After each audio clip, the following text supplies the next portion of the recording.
영화 이야기하는 척하는 영화 팟캐스트 시네아빠 양기자의 지인으로만 진행하는 본격 인맥자랑 방송 양기자 시네마틱 유니버스. 오늘도 나니망님, 언저리님과 함께하고 있습니다. 마지막 시간인데요. 마지막 작품은 이번 아카데미 시상식에서 분장상과 의상상 후보에 이름을 올린 크루엘라입니다. 사실은 골든글로브에서는 엠마 스톤이 뮤지컬 코미디 부분 여우주연상 후보에 올랐습니다만 아무튼 최종적인 선택은 못 받았네요. 네, 그렇게 된 상황이고 아무튼 간에 이 작품 어떤 영화인가요? 네, 크루엘라는 우리가 잘 알고 있는 101마리 달마시안의 빌런 크루엘라의 이야기를 풀어내는 영화인데요. 크루엘라를 비롯해서 말레피센트 또한 빌런들의 어떤 뒷사정, 그러니까 그들의 전사를 좀 풀어내는 그러한 영화죠. 크루엘라의 원래 이름은 에스텔라입니다. 영화는 에스텔라의 탄생부터 그의 성장 과정, 그리고 그가 본격적으로 왜 그 101마리 달마시안 이야기의 크루엘라 캐릭터, 그 빌런이 된 것인지 그 과정, 앞의 이야기들 좀 보여주어 나가고 있습니다. 에스텔라는 자신 때문에 엄마가 죽은 줄 알면서 도둑질로 연명해서 살아가다가 어른이 된 후에는 남작부인, 엠마 톰슨이 분한 역할이죠. 남작부인 눈에 그 창의성을 인정받아서 디자인실에서 일하게 됩니다. 그러다가 자신의 엄마가 남작부인 때문에 죽었음을 알게 되면서 그 남작부인에게 복수하기 위해서 크루엘라가 본격적으로 등장하는데요. 여기서 영화는 크루엘라를 잠재우기 위한 어떤 되게 어떤 악마적인 그런 본성으로서 설정이 되었고요. 그러한 자아를 잠재우기 위해서 에스텔라라는 자아를 또 설정하고 있는 그런 식으로 영화는 그렇게 풀어나가고 있고요. 남작부인의 어떤 커리어에 흠을 내기 위해서 크루엘라는 자신의 디자인들을 좀 선보여 나가다가 남작부인이 결국에는 자신의 친엄마임을 알게 됩니다. 근데 남작부인은 자신의 딸임을 알고 있음에도 그러니까 에스텔라가 자신의 딸임을 알고 있음에도 불구하고 장애물이 된다고 생각을 하면서 그를 죽이고자 합니다. 결과적으로 에스텔라는 친엄마인 남작부인에 의해서 자신의 양엄마가 죽은 당시 그대로 절벽에서 밀쳐 떨어져 내려가고요. 그렇게 에스텔라는 죽었지만 크루엘라는 죽지 않았습니다. 그래서 영화는 크루엘라로서의 삶을 시작하면서 끝이 납니다. 이 작품이 아무래도 이게 작년에 코로나가 살짝 주춤했던 시기에서 개봉해서 그런지 그래도 상반기에 많이 본 영화 중에 하나였어요. 극장에서 또 오랜만에 또 사람들이 좀 모였던 영화이기도 하고. 근데 어떻게 보셨나요? 극장에 아마 보셨을 것 같은데. 네, 저는 혼자 영화관에서 봤던 작품인데 영화가 다 보고 나와가지고 누구랑 막 얘기하고 싶다 할 정도로 되게 재밌게 봤어요. 서사도 되게 좋았고 일단 비주얼 굉장히 임팩트 있었기 때문에 그거 보는 맛도 있었고 중간중간에 들어간 음악들도 저는 되게 흥을 돋우는데 큰 요소로 작용했다고 생각이 돼요. 막 락 음악들도 나오고. 그렇죠. 그래서 그런 것들이 전체적으로 당시에 혼자 봤지만 굉장히 어깨를 들썩이며 즐겁게 봤다. 그런 기억이 있고요. 또 개인적으로 엠마 스톤한테 큰 관심이 있지는 않았었는데 지금까지는 이 작품을 보고 그에게 조금 관심을 갖게 되는 계기가 된 작품이기도 해요. 여기 나왔던 이제 1970년대 음악 중에 저는 블론디도 나오고 막 블론디도 있고 더 클래시도 있고 엄청 많았거든요. OST들도 정말 선곡을 누가 해야 되는지 정말 이게 아마 OST가 이제 음악 감독이 따로 있고 음악 감독은 음악 이제 스코어 앨범 이제 스코어 연주고 그 외에 이제 쉽게 말하면은 슈퍼바이저. 그러니까 이 작별에는 요 그냥 원곡을 노래를 썼으면 좋겠다. 그리고 슈퍼바이징 하는 분이 있는데 이 슈퍼바이저가 정말 잘했다고 생각해요. 그러니까 각 적재적소에 필요한 노래들을 뽑아서 썼다는 느낌. 그게 딱 정확히 잘 그렇게 어우러졌던 것 같고 어떻게 보셨나요? 저는 우선 이런 전사 풀어나가는 기존에 우리가 너무 잘 알고 있는 고전 작품들에 대해서 캐릭터들의 전사를 풀어나가는 영화를 좋아합니다. 그래서 사실 크루엘라 저 굉장히 어렸을 때 봤는데요. 101마리 달마시안 애니메이션으로 굉장히 어렸을 때 봤는데 충격적인 마녀의 비주얼이었어요. 근데 그런 마녀를 엠마 스톤이라는 아주 젊고 어떤 화려한 배우가 마녀나 악녀라는 어떤 캐릭터들의 전복성을 굉장히 잘 보여주는 방식으로 매력적으로, 굉장히 매력적으로 잘 풀어내고 있어서 저도 재밌게 봤어요. 그 애니메이션 자체가 이제 벌써 50년이 지났네요. 1961년도 애니메이션이었으니까. 그리고 영화가 이미 있었어요. 맞아요. 영화가 96년도에 100일 달마시안 해가지고 글렌 클로즈가 크루엘라 했었거든요. 정말 싱크로 좋았어요. 글렌 클로즈도 워낙 유명한 정말 연기 잘하는 배우이다 보니까 정말 연기 잘했고 2000년에 후속편이 있긴 해요. 100일 달마시안이라고 크루엘라가 다시 이제 기억을 잠깐 잃었다가 그러니까 너무 좀 이게 시나리오 좀 애매하죠. 또 기억을 또 왜 또 상실을 해. 기억 상실하다 또 이제 기억 깨어나가서 다시 강아지들을 이제 잡으려고 하는 내용들이라서 또 식상하긴 하죠.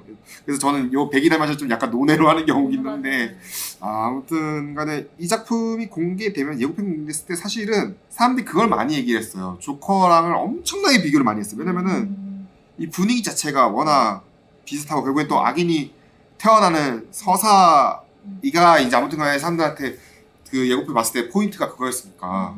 근데 분명히 두 작품은 엄연히 말하면 매우 다르거든요. 결국에는 그 다르다는 지점이 어떤 건지 사실 이게 좀 아마 이거를 명확하게 말씀하시는 분이 좀 없더라고요. 그러니까 조커에 나오는 조커랑 크루엘라에 나오는 크루엘라랑 분명히 빌런 캐릭터이긴 하지만 서사 풀어가는 건 좀 다르고 어떤 게 혹시 생각나는 게 있을까요? 조커를 보셨어요? 네, 저 조커 봤어요. 네.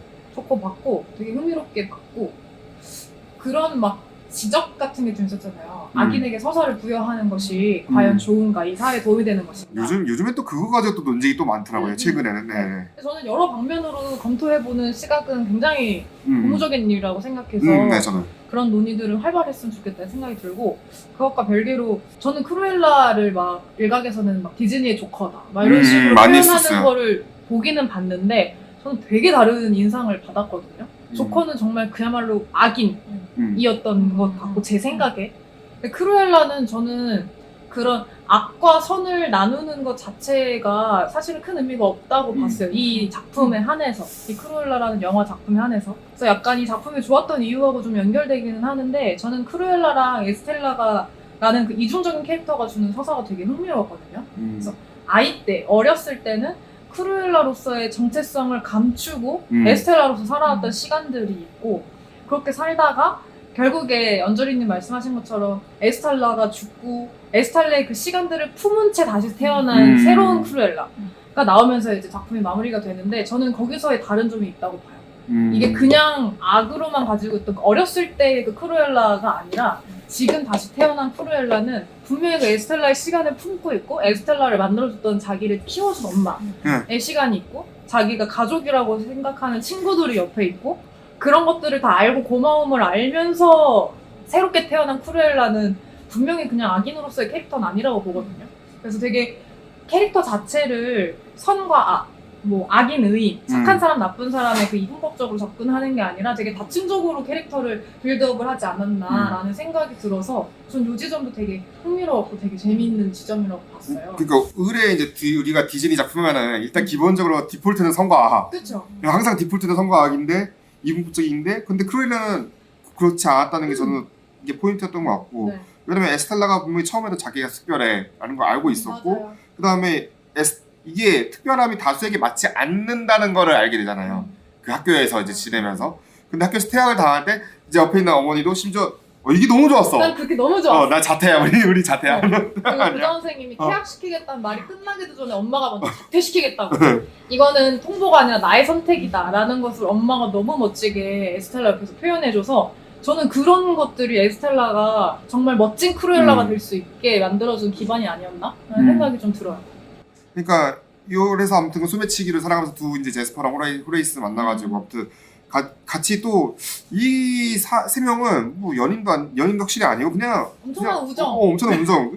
친구 패밀리. 심지어 패밀리다가 지독한 토트넘 팬이야. 이 사람들 그 여기 나와요. 토트넘 막 걔랑 같이 보자. 걔랑 같이 모여서 막 엄청난 토트넘 팬이고 그렇게 나오는데 이 친구들이 보면은 거기서도 보면은 에스텔라가 아무튼간에 그 백화점에 딱 이제 들어갔을 때마다도 자기 인정을 또 안 해주잖아. 사람들 안 해주는데 아무튼 남자 부인은 근데 또 그걸 또 어떻게 딱 한눈에 봤어 보고 데려오고 싶으니까. 네, 그러니까. 내가 뺏어오고 싶으니까.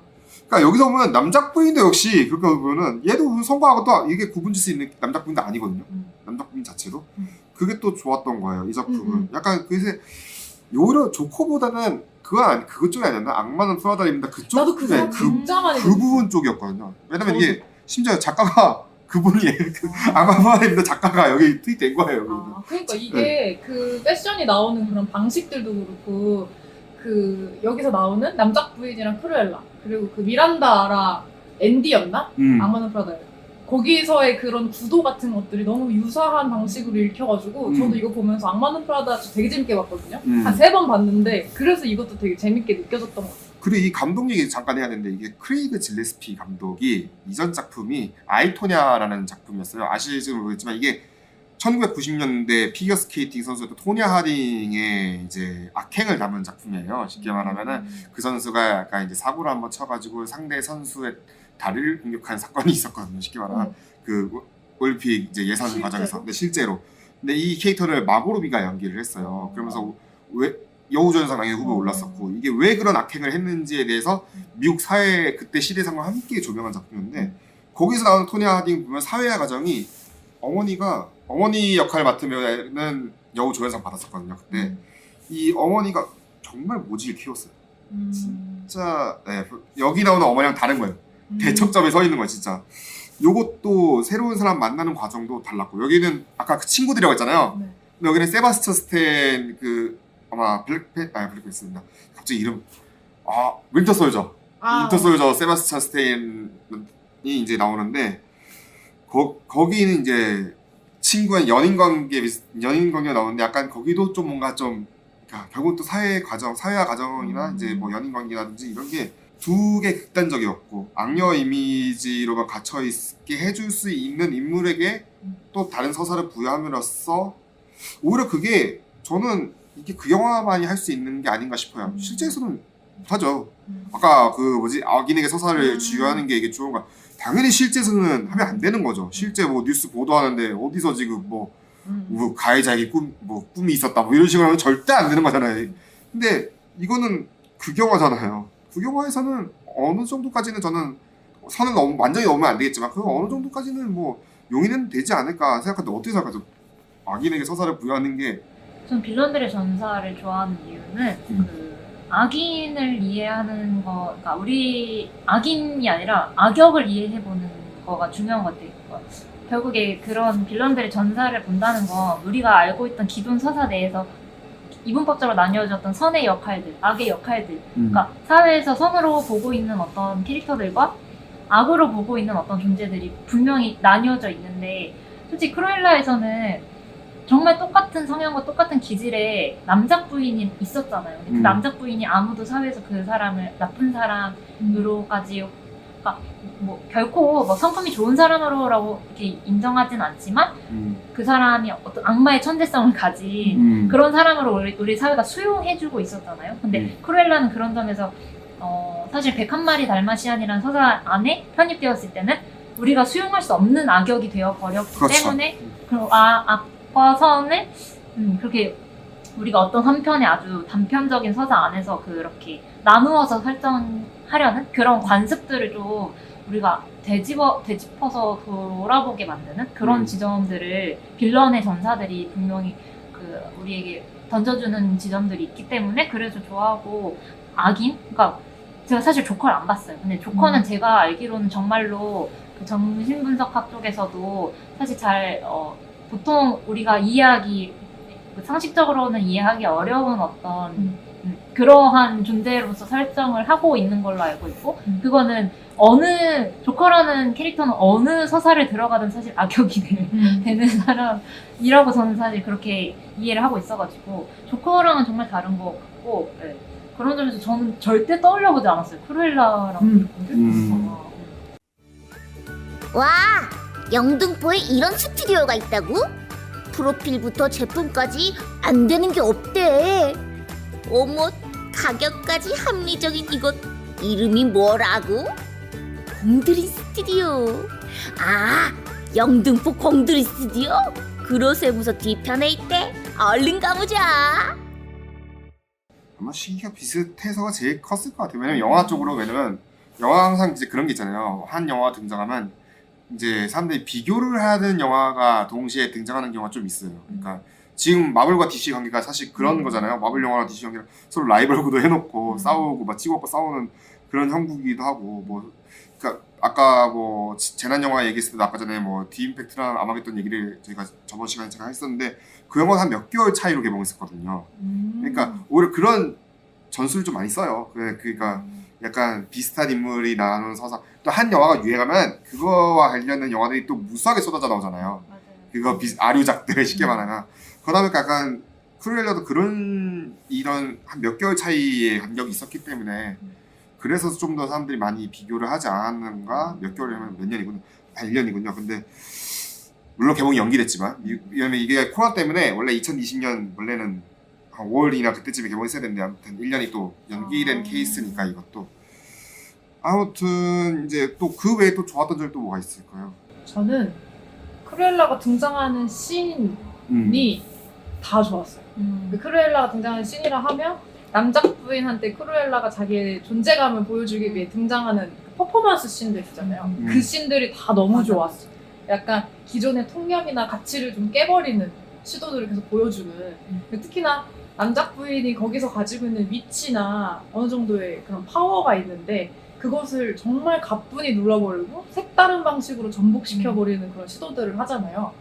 남작부인이 타고 있는 차를 꽁꽁 싸매서 그 위에 본네트에 올라가가지고 그냥 가려버린다거나 남작부인은 아니면 뭐 쓰레기차 더미에 타고 와가지고 쓰레기차 더미에서 쓰레기를 다 버리고 그리고 나온 그 크루엘라가 결국은 그 쓰레기로 만든 드레스를 입고 이렇게 사라지는 뭐 그런 모습들도 그렇고 그러니까 뭔가 약간 패션계뿐만 아니라 예술 전반에서 그런 거를 보면서 좀 희열을 느낄 수 있지 않나라는 생각이 들어요. 기존에 뭔가 주류라고 일컬어지고 되게 힘이 있다고 느껴지는 세력을 반할 수 있는 젊은 신예의 등장 이런 것들을 패션뿐만 아니라 예술계 전반에서 또 뭐 그런 루피들을 기다리는 것 같은데 그런 것들을 되게 드라마틱하게 잘 표현한 것 같아서 그런 씬들도 되게 인상적으로 봤어요.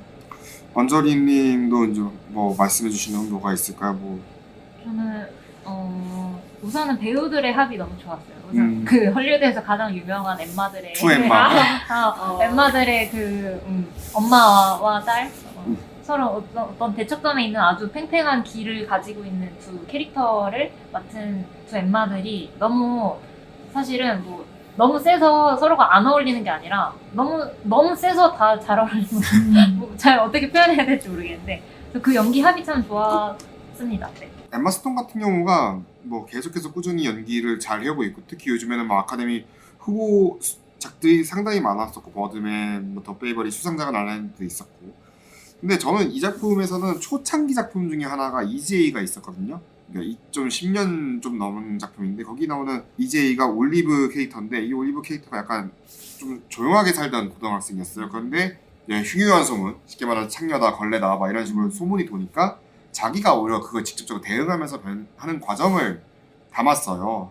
그러니까 에스텔라도 결국에는 자기 과거에 있었던 일을 바꾸기 위해서 또 변화를 감행하는데 문제는 여기서 자신을 상황을 바꾸기 위한 과정이었지 이게 진짜 뭐 악녀 혹은 창녀로 변하기 위한 그런 과정은 아니었던 거잖아요. 이 작품에서도 보면은.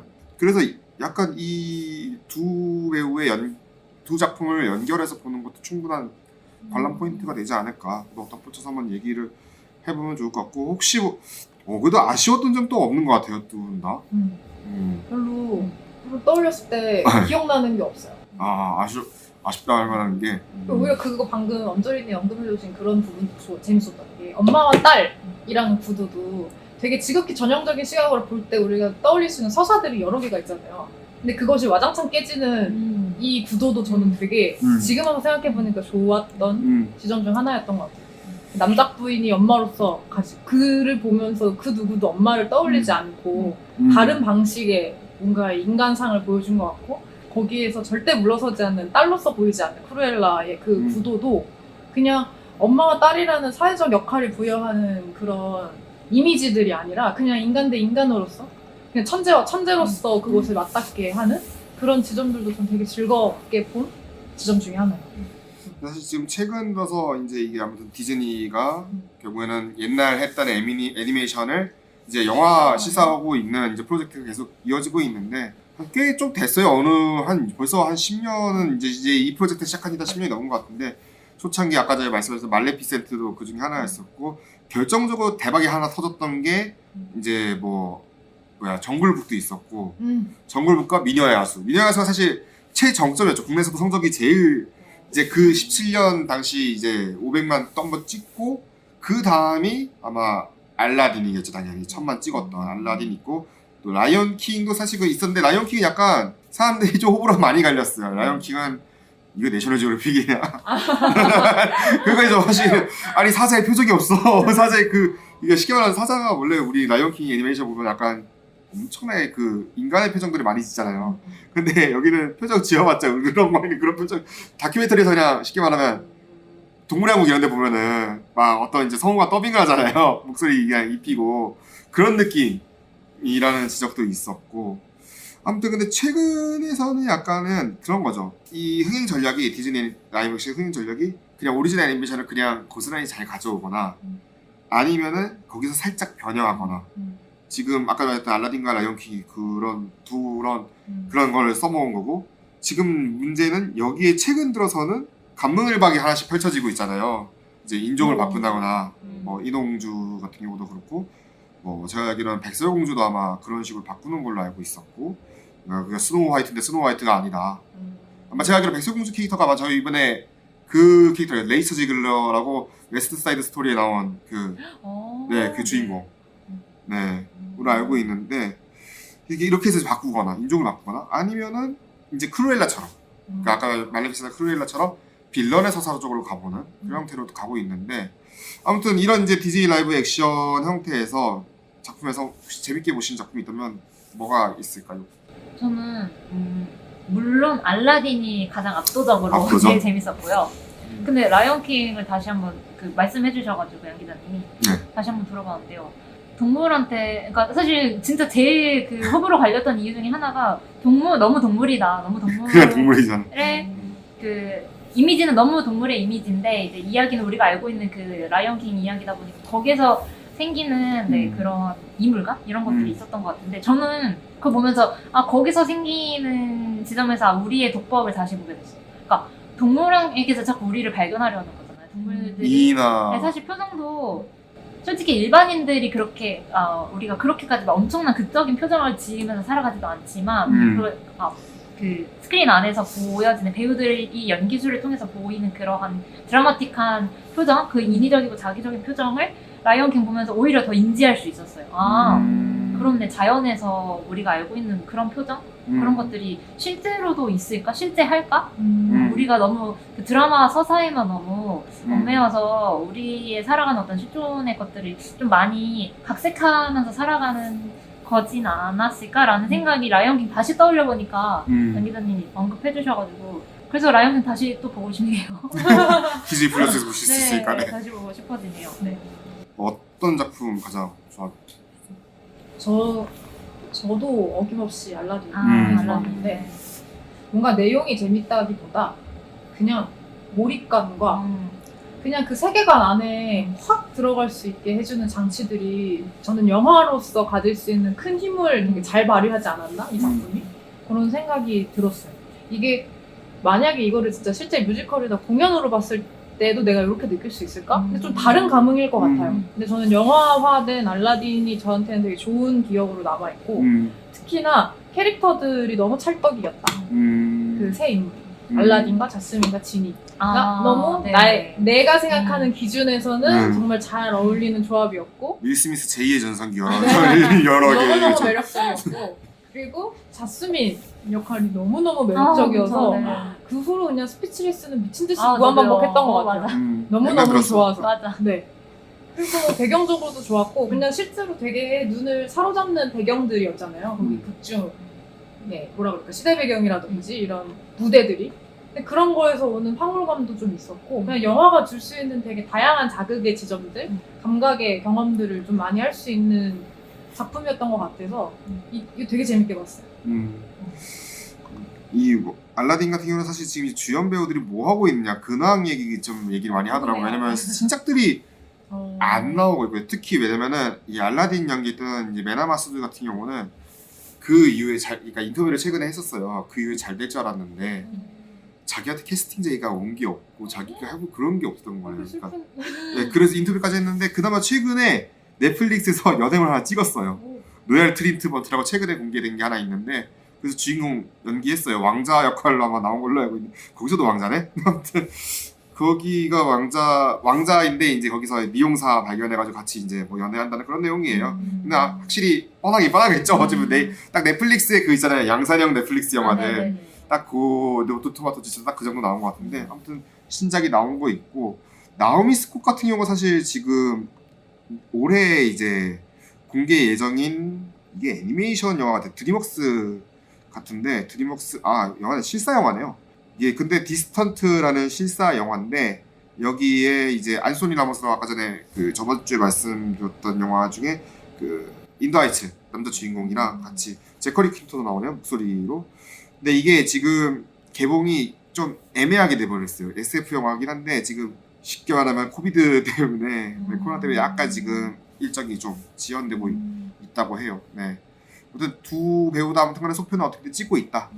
특히 그리고 윌 스미스는 지금 나무주연상 후보다 이번에. 뭐죠? 킹 리차드라고 이번에 아직 이게 전 아직도 왜 개봉을 안 하고 소식이 없는지 이해가 안 돼. 이게 배구상 원어거든요. 소식이 없어. 이 윌 스미스가 이게 아마 테니스의 전설은 저기 아실 거예요. 바네사 윌리엄스랑 세레나 윌리엄스라고 유명한 자매 선수, 흑인 자매 선수가 있거든요.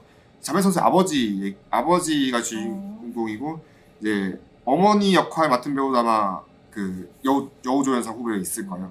그러니까 어떻게 이제 그 자매들을 키워서 성공한 테니스 스타가 되었나 그런 내용일 건데 지금 개봉커녕 IPTV 소식도 없어가지고 이번에 아카데미 6개 후보였거든요 이 작품이.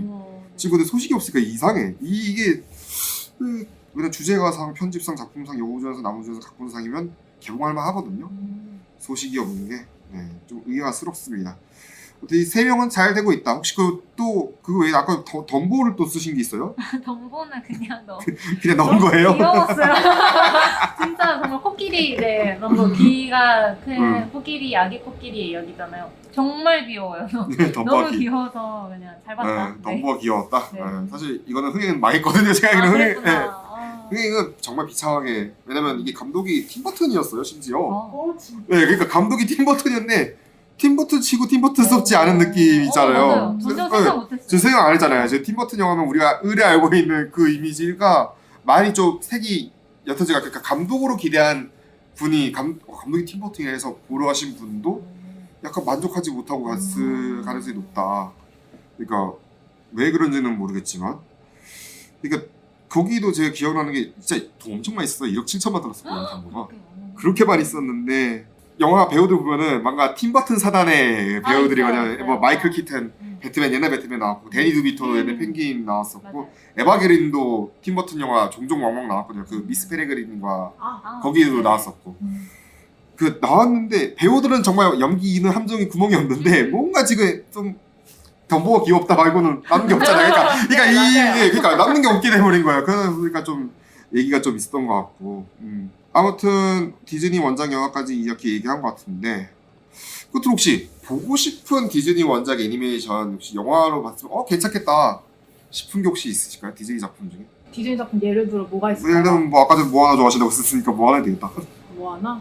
난 모아나 애니메이션 모아나 좋을 것 같아. 그냥 애니메이션 하자. 진짜 나와도 보긴 하겠지만 그 모아나의 통통하고 포동포동한 구리비 피부의 그 그냥 왜 참 좋아서 그냥 하와이 배우가 그냥 캐스팅돼서 나올 것 같으니까 그냥 하와이안에 그냥 배우가 나와서 캐스팅 될 가능성이 높으니 그게 대표적인 뮬란인 것 같아. 뮬란이 애니메이션 진짜 좋거든요. 네. 맞아요. 뮬란 애니메이션 진짜 재밌게 봤는데 왜 실사 영화 하니까 네, 별로 이거 극장에서 보긴 봤는데 참 애매한 거예요. 이거 그러니까 오리엔탈리즘이 오히려 더 짙게 나온 거예요. 그러니까 오히려 98년도 애니메이션이 좀 더 막 진보해야 됐다 생각할 정도로 그러니까 거기는 막 얘들은 기를 왜 이렇게 숭상해 하는지 모르겠는데 기에 관해서도 좀 더 약간 오래된 그런 얘기로 뮬란을 사용했었고 오히려 뮬란 애니메이션 나오는 아버지가 또 나와버렸어. 심지어 어찌된 게 오히려 아버지가 대하는 게 딸을 대하는 게 오히려 애니메이션이 더 진보적이다.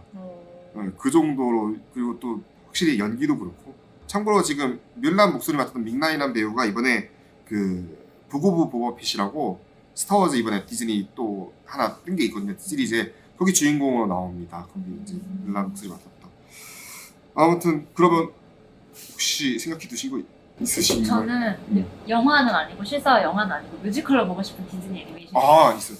주토피아. 주토피아. 그거 진짜 뮤지컬로 나오면 너무 재밌을 것 같아요. 주토피아. 괜찮다. 너무 기대가 되고. 아니, 주토피아는 실사하기 좀 애매하죠. 어.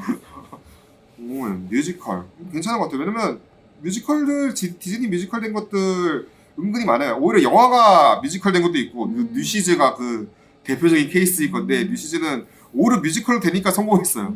영화는 거의 쫄딱 망했거든요. 그때가 크리스찬 베일 아주 풋풋한 소년이구나. 청년도 아니야. 아 청년 10대. 네. 10대 소년 시절 연기를 또 볼 수 있는 거긴 한데 아무튼 그 뉴시즈도 있고 또 뮤지컬 지금 또 라이언 킹도 뮤지컬 하고 있잖아요. 아마 공연하고 있을 건데 항상 못 보고 있어. 아, 이게 또 시기가 또 안 맞아. 예매도 또 이미 늦어버렸어 내가. 아, 날려버린 것도 있고. 근데 아무튼 라이언 킹은 뮤지컬로도 지금 현재 국내에서 보실 수 있다. 요 정도 하면 될 것 같고 오늘 정말 숨가쁘게 녹음을 3주 분량을 좀 쭉 했는데 다시 나오시니까 어떠셨나요? 저는 사실 저 혼자 나왔을 때보다 훨씬 마음이 편해져가지고 그때는 사실 제가 준비했던 그 페이퍼 계속 거의 읽는 방식이라서 너무 죄송했거든요. 들으시는 분들한테. 지금은 오히려 근데 너무 자연스럽게 나와서 발음이 또 뭉개졌던 건 아닐까. 뭉개져도 괜찮아요. 나는 네. 엄청 뭉개졌어 이미. 괜히 그런 걱정은 되지만 개인적으로는 굉장히 편하고 즐겁게 방송했다. 어떻게? 저도 그냥 혼자 나와서 할 때보다 게스트가 2명이니까 좀 더 마음의 부담도 덜 하는 것 같고 그게 낫죠. 네, 대화가 되니까 네. 그게 좀 심적으로 좀 더 편하지 않았나 그러니까요. 싶고요. 다가온 여름 되면 다시 한번 모셔가지고 좀 편한 영화들로. 근데 편하게 편했죠 영화들을 보면서.